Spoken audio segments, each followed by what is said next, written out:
Hi, my name's Shuan Tomsom, and you're watching the Surf Channel. Well, I've always thought that pipeline's the most important wave in the world. I think it's one of the most technically challenging waves in the world. I think it's a wave that is really a measure of a surfer's courage and also of his technical ability. Shuan Tomsom's life is nothing short of extraordinary. From dominating the waves to overcoming unimaginable loss, he's turned every challenge into purpose. This is the story of a surfing legend who inspires the world with his passion, resilience, and drive to make a difference. My first memory of catching that first wave imprinted on me. And I think every surfer gets that feeling of seeing the world differently. And your life changes in that moment. Born on August 21st, 1955, in Durban, South Africa, Shuan Tomsom was destined for a life intertwined with the sea. His father, Ernie Tomsom, was a prominent figure in the local surfing community, organizing contests and nurturing the sport's growth. Ernie's own brush with the ocean's perils, a near-fatal shark attack while training for the 1948 London Olympics, instilled in Shuan a profound respect for the sea's power and unpredictability. Shuan's mother, Marie, brought a rich cultural heritage to the family. Born in Malta, she survived the harrowing siege of Malta during World War II before relocating to South Africa, where she later converted to Judaism. This diverse familial background provided Shuan with a unique perspective on resilience and adaptability. Growing up alongside his sister Tracy and younger brother Paul, Shuan's early years were marked by a deep familial bond and a shared love for the ocean. Under his father's guidance, he began surfing at the tender age of 10, mastering the waves of Durban's beaches and laying the foundation for a future that would see him rise to international acclaim. Jeffrey's got a special place in my heart. I love this wave. I first came here with my father and my brother and my cousin and a good friend in 1968. And it had only been discovered a few years before, and that was our first surfari. Away from home. It was the first time we'd ever been away from home on a surf trip. We drove up here in the evening. It was too late to surf. We'd driven down from Durban. It's about 1,000 k's. And so we arrived in the hotel, checked in the hotel. There was no one around, no one could really tell us where the break was. And so we woke up really early that next morning with my father. We drove down to the break, found this little campsite and drove out there. By the early 1970s, Shuan Tomsom was making a name for himself in the surfing world with his incredible skill and determination. Growing up in Durban, South Africa, Shuan's love for the ocean was unmatched. While many surfers of the time relied on raw strength and instinct, Shuan approached the sport with focus and precision. He introduced the climb and drop method, a groundbreaking way to ride inside the barrel of a wave with unmatched style and control. This technique changed the way surfing was done and set Shuan apart from his peers. You know, I've had a lot of fantastic waves in my life. I've had a lot of incredible waves that have sort of stuck in my mind. I think one of my two greatest rides was actually behind someone else. I was sharing a wave with this amazing surfer, 4 times world champion, one of the greatest surfers of all time, a guy called Mark Richards, and we had this incredible wave together in Hawaii at a place called Off the Wall. In 1975, Shuan joined a group of talented surfers, including Rabbit Bartholomew and Mark Richards, on the north shore of Hawaii, home to some of the most challenging waves in the world. This wasn't just about competition, they were shaping the future of surfing. Together, they helped create the professional surfing movement, turning what was once a counterculture activity into a respected global sport.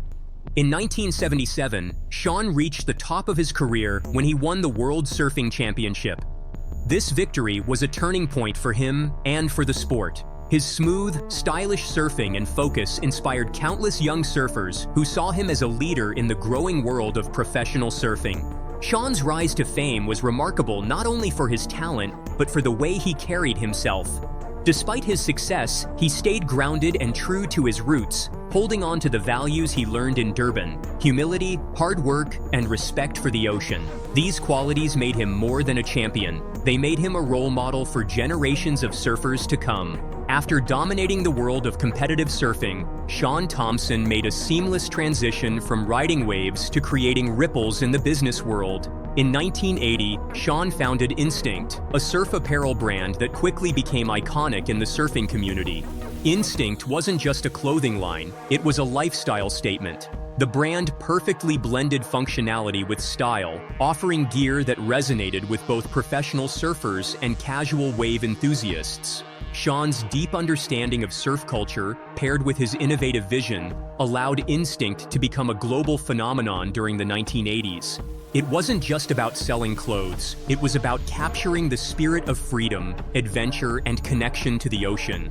While his entrepreneurial success was undeniable, Shuan's personal life was just as fulfilling. He married Carla, a woman who shared his love for the ocean and his adventurous spirit. Together, they embarked on another business journey, co-founding the surfwear brand Solitude, which reflected their shared values of simplicity, purpose, and family connection. The couple's family life was enriched with the arrival of their two sons, Matthew and Luke. Their home was filled with love, laughter, and the sound of crashing waves.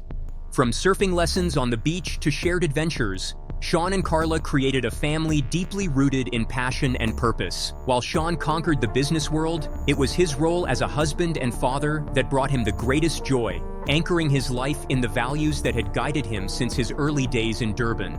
In 2006, Shuan Tomsom's life took a devastating turn that no parent should ever endure. His teenage son, Matthew, tragically passed away in a choking game gone horribly wrong, a reckless challenge that swept through schools and claimed innocent lives. Matthew's death left Shuan and Carla shattered, their world upended by unimaginable grief. For months, the couple grappled with the weight of their loss, questioning how they could move forward. But even in the darkest depths of sorrow, Shuan found a glimmer of light, a reason to paddle back out, as he had so often done in the face of crushing waves. He and Carla channeled their pain into purpose, dedicating themselves to helping others. Through their philanthropic work, they began addressing the importance of positive decision-making among youth, hoping to prevent other families from experiencing similar heartbreak. Shuan turned his personal loss into a message of hope and resilience. In his books, Surfer's Code and The Code, The Power of I Will, Shuan shared the wisdom he had gleaned from the waves and his own life's challenges. These works became more than memoirs. They were beacons of guidance, teaching readers to embrace life's unpredictability with courage and strength. Through his writings, Shuan inspired countless individuals to find their footing, even in the midst of life's most turbulent waters. Shuan Tomsom's love for the ocean has always been at the core of his life, but after the loss of his son Matthew, it became his mission. The waves that once brought him peace now fuel his fight to protect them. As an ambassador for the Surfrider Foundation, Shuan has become a passionate advocate for preserving coastal ecosystems and raising awareness about the importance of ocean health. He doesn't just talk about sustainability, he takes action. From promoting eco-friendly surfboards to leading beach cleanups, Shuan is hands-on in his efforts to protect the ocean for future generations. He also works with schools and communities, teaching people how to care for our natural world. Shuan's efforts inspire others to take responsibility for the planet. For him, it's not just about saving the ocean, but about honoring those he has loved and creating a better future for all. Shuan Tomsom now lives in Santa Barbara, California, with his wife Carla and their son Luke. Surrounded by the Pacific Ocean and the Santa Ynez Mountains, Santa Barbara reflects Shuan's deep love for nature and the sea. His life there is a mix of reflection and action, staying true to the values that have guided him for years. While Shuan no longer competes, his impact on the surfing world remains powerful. As a mentor, advocate, and motivational speaker, he inspires both surfers and non-surfers. His work, from environmental efforts to writing, reflects his commitment to making a difference. Shuan's estimated net worth of $1 million highlights a life built on meaningful work rather than material wealth. Shuan is remembered as a surfing legend, an entrepreneur who shaped surf culture, and an advocate for sustainability. His story shows how one person can leave a lasting positive impact. Shuan Tomsom's life is a story of passion, resilience, and purpose. From riding waves on the beaches of Durban to becoming a global inspiration, his journey has been filled with victories and challenges. Through it all, Shuan has stayed true to his values, navigating life's highs and lows with grace and determination. His story isn't just about being a world champion surfer, it's a lesson in living a meaningful life, one where success is measured not by trophies or wealth, but by the positive impact we leave on others. Shuan's legacy reminds us that the most important waves we ride are the ones that shape the lives of those around us. Shuan inspires us to chase our dreams, overcome obstacles, and live with purpose. Whether mentoring others, protecting the ocean, or simply catching waves, he shows us what's possible when we live boldly and make every moment count. Feeling inspired by Shuan Tomsom's incredible journey? Hit the like button, subscribe to our channel, and share this story with others who seek motivation and insight. Let us know in the comments how Shuan's story resonates with you and what waves you're inspired to conquer in your own life. Together, let's ride the waves of life with courage and purpose. He's conquered some of the world's biggest waves, but Laird Hamilton's life on land is just as remarkable. This is the story of a surfing legend who's made waves both in and out of the water.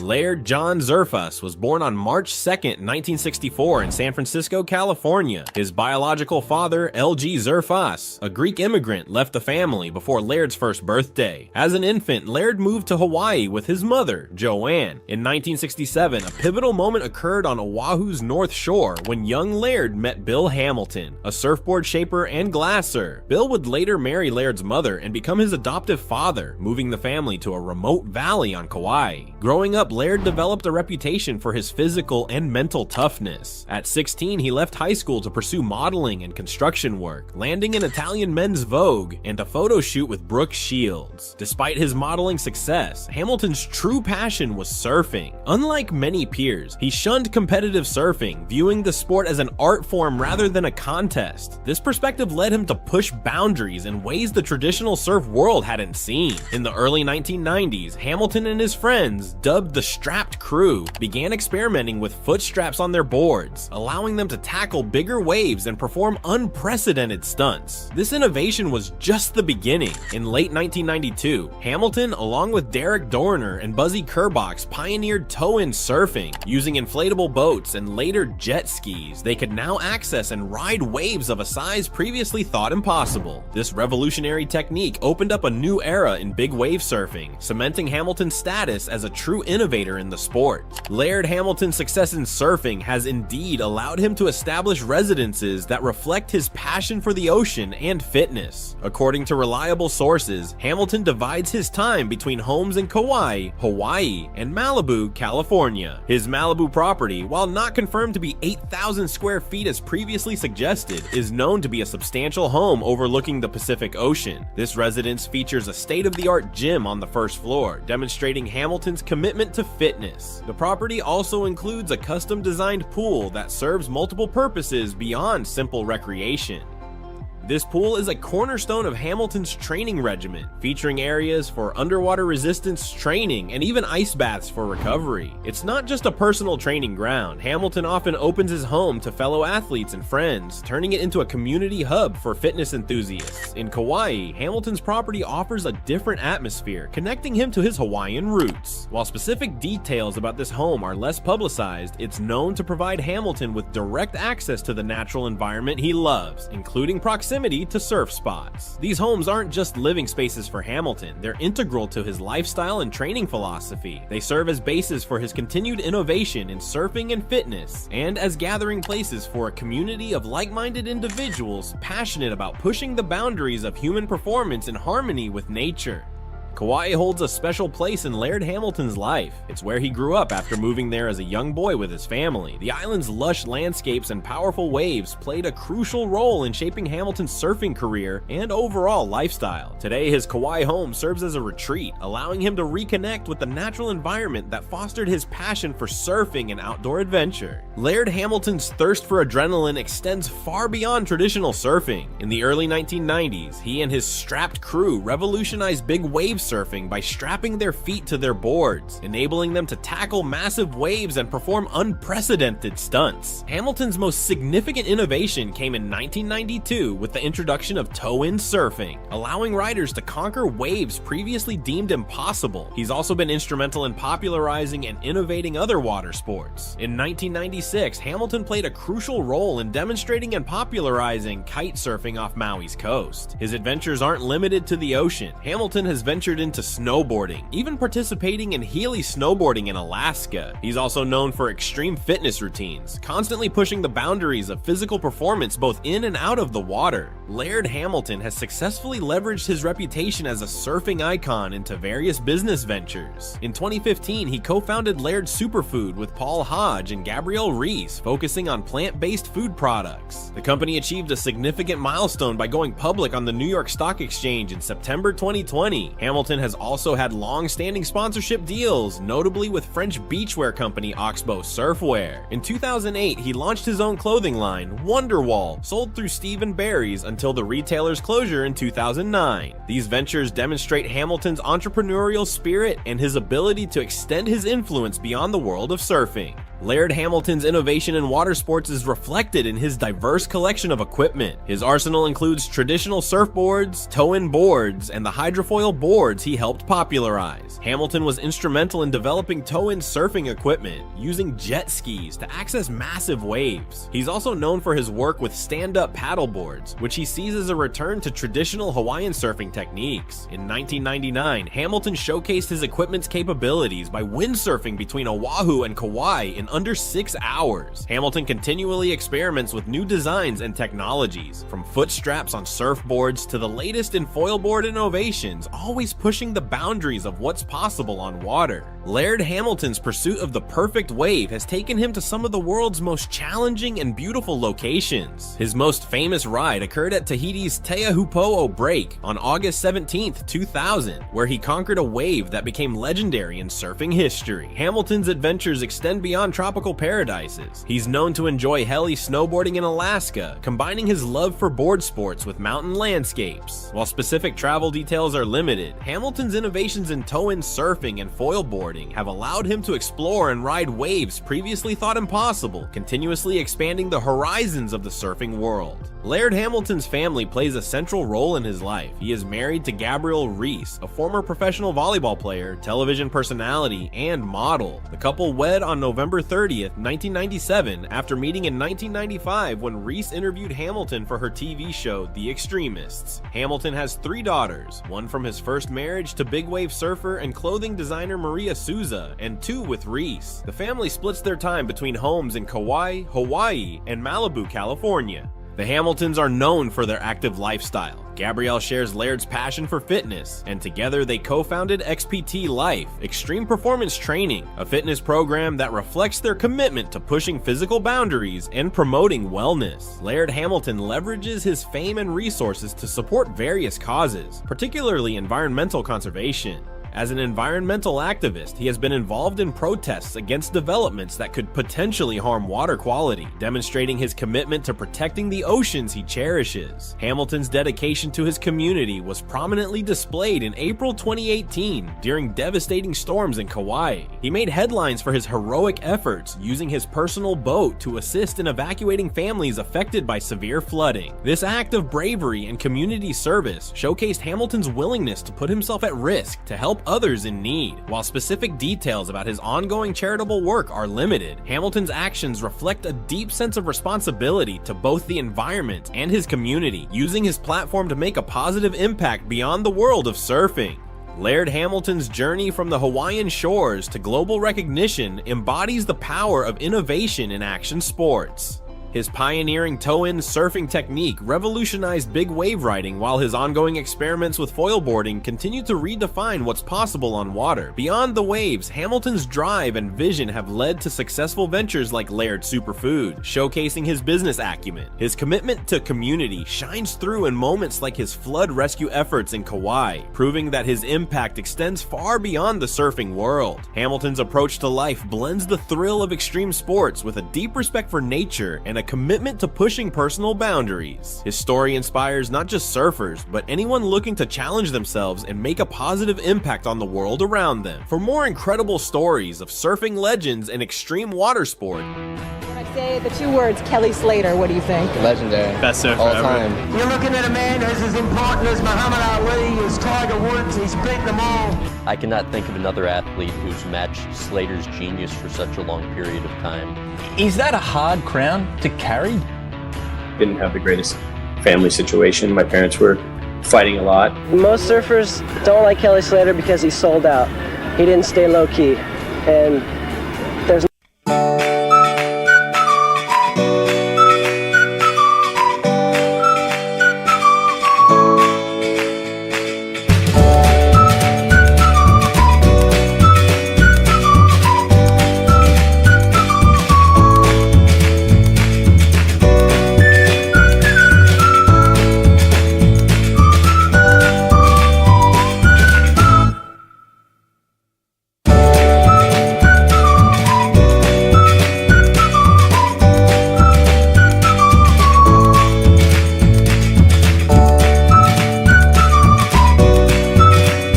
on Kelly Slater today. Yeah. Using this recent interview, he's a legend in surfing, but it's interesting how he talks about learning from other greats, even though he says he doesn't like comparing athletes across sports. Yeah, it's like he sees those common threads of excellence, you know, the drive and the mental game, regardless of what field they're in. His own drive was clear early on, didn't have an easy childhood, and that competitive fire seems like his older brother really fueled that. Right, like that environment made him resilient. You can see that throughout his career. And he had this connection with the ocean before he even really understood things like spirituality. He talks about visiting Maryland as a kid. Yeah. And being away from the ocean. When he got back, he felt totally out of sync, like he'd lost something important. For a surfer, out of sync. It's more than just rusty skills, it's being disconnected from the energy of the ocean. You know, impacts how you pick waves, timing, everything, like trying to dance when you can't feel the music. So it's a deep understanding, almost intuitive, Right. which is amazing because he's in a sport where the playing field is constantly changing. Exactly, that unpredictability probably made him want to control things even more. He couldn't control the waves, so maybe that's why he sought mastery over himself. And his view on fear is interesting too. He sees it as a positive thing. Keeps him present. Not the typical conquer your fear thing, he uses it to be more aware. It's like the mental game in golf, which Slater loves. Both need that balance. Preparation and in-the-moment thinking. Practice your swing or your moves, but you still gotta react to each wave or each shot. He talks about not overthinking those big moments, being grateful just to be in them. That's a good mindset for any high-pressure thing. Absolutely, self-awareness and emotional control. Probably why he stayed at the top for so long in such a tough sport. 30-year career, hardly any injuries. Yeah. That's incredible. Yeah, his approach to diet might be a factor. It wasn't about like deprivation, but being strategic, focusing on whole foods. He knew food affected his performance. He even says he likes fried food sometimes. It's nice to know even legends have those moments. Yeah, it makes him relatable, but he always went back to that discipline when he needed to. It's not just physical. He's always looking for new knowledge, challenges, like his love for golf. Started with a random meeting back in 1995. It's interesting that he was drawn to Mo Norman. This unique golfer who carved his own path. Like Slater, he even adopted Mo's single plane swing. It made sense to Slater because the single plane swing is about consistency, controlled power, like surfing a wave. It shows he's willing to experiment, learn from different things. Always refining his approach in surfing and life. Exactly. Never satisfied with just repeating what worked before. Right. But in this interview, he hints that his competitive drive is fading. Big change for someone so driven by competition. Makes you wonder, what's next? Well, he talks about his spiritual victory, competing without, caring about the outcome, suggests he's looking for something more, internal. Like, he wants deeper meaning, beyond just winning or losing. Exactly. It's an interesting change. For someone who's achieved so much in the traditional sense, makes you wonder, is it personal growth or is the surfing world changing? Maybe both. I'd love to hear more about his thoughts on pro surfing now. He's thinking about information overload, especially for young surfers today. He wonders if all that information could actually be a bad thing. That's an interesting thought. We usually think more info is better. But he's saying back then there was something pure about it, a freedom you don't see as much now, with everything so connected.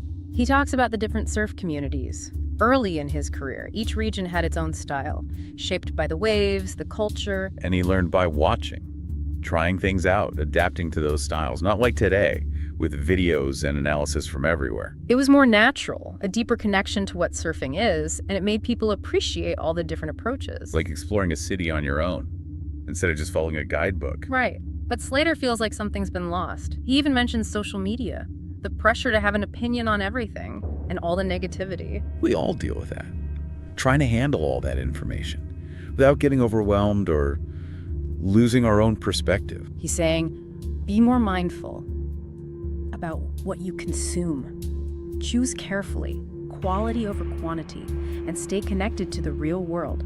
He says he feels detoxed from competition. He doesn't have that same drive anymore. He's definitely changing, still loves surfing, but that fire is going out. He even mentions the Olympics, maybe as a way to end his career. But it doesn't sound like he's going for gold with the same intensity as he might have a few years ago. Yeah, he seems to be looking for something different. He talks about wanting a spiritual victory, not being attached to the outcome. That's deep. What does he mean by that? Spiritual victory. Shifting the focus from what other people think to how you feel inside. It's about competing because you love it, for the challenge, for how it makes you grow, not about winning or proving anything. Finding peace and meaning in the process, no matter the results. Exactly. It's bigger than just competing. It's about doing what's important to you, finding fulfillment in mastering something, not chasing rewards. Makes you think about how we define success. Are we looking for validation from outside or something deeper, more meaningful? Good question. And Slater's story shows us what drives us, how we see success. That can change over time. He's accomplished everything you can in the traditional way, but he's still searching. And this spiritual victory idea seems to be leading him to a new chapter. He's moving past needing to beat others. Now it's about mastering himself. Which is interesting, because he compares that to what young surfers face now, he thinks. Yeah. It'd be much harder to dominate the sport the way he did. It's a different world now. More talent, everyone's better, and there's this constant pressure to be new, to adapt. He says surfers like Gabriel Medina, Yeah. John Florence, they were next in line, but neither one has really stayed on top for very long. It goes back to that information overload. Everyone has access to the same training, the same videos of the best surfers. Everyone's on a more even playing field. Yeah. The gap between the best and everyone else, it's smaller. Harder for one person to really stand out for a long time. Exactly. And it makes you wonder, has the sport lost something? That element of surprise, seeing someone approach surfing in a totally new way. Like the difference between an artist who develops their own style over years of trying things and someone who just copies the masters. Something raw and real gets lost when everyone has the same information. It makes you think about innovation and being unique. In a world full of information, does having all that info make people less creative? Or does it just raise the bar for everyone? Maybe a little of both. But it definitely makes what Slater did even more impressive. He came up when there was more room to express yourself, to find your own style. And that style wasn't just about looking cool, it was about pushing the limits of what you could do on a surfboard. He changed the sport. So, thinking about his career, this interview, what are the big takeaways for you? Slater's story shows the power of passion, dedication, and always striving for excellence. He loved surfing, and that drove him to keep evolving, to keep getting better. He also talked about discipline, physical and mental. He was so dedicated to training and what he ate. He knew his body was key. He knew he had to keep learning, whether it was board design, new training methods, or even a completely different sport, like golf. He was always looking for new knowledge, new inspiration. There's also a deeper message here. Right. It's about understanding that success is a journey. It's not the destination. It's about challenging yourself, pushing your limits, embracing the unknown. It's finding that balance, discipline and creativity, mastering the basics, but also pushing boundaries. And realizing that. What motivates us, how we define success, that can change over time. Like Slater moving toward a spiritual victory, that's a great example of how things evolve. He doesn't need that validation from others anymore. He's found something deeper in just mastering for its own sake. Something we can all learn from. Doesn't matter what we do, it's about aligning our actions with our values, finding joy in growing, in discovering who we are. Slater reminds us, True fulfillment comes from being the best version of ourselves, not from rewards or comparing ourselves to other people. This has been a fascinating look at the life and mind of an icon. He teaches us about dedication, resilience, striving for excellence in everything we do. And it leaves us with this question: what are we truly passionate about? What would we do anything for, like Kelly Slater did for surfing? That's an inspiring thought. Thanks for joining us. We'll see you next time for another deep dive into the minds and ideas that shape our world.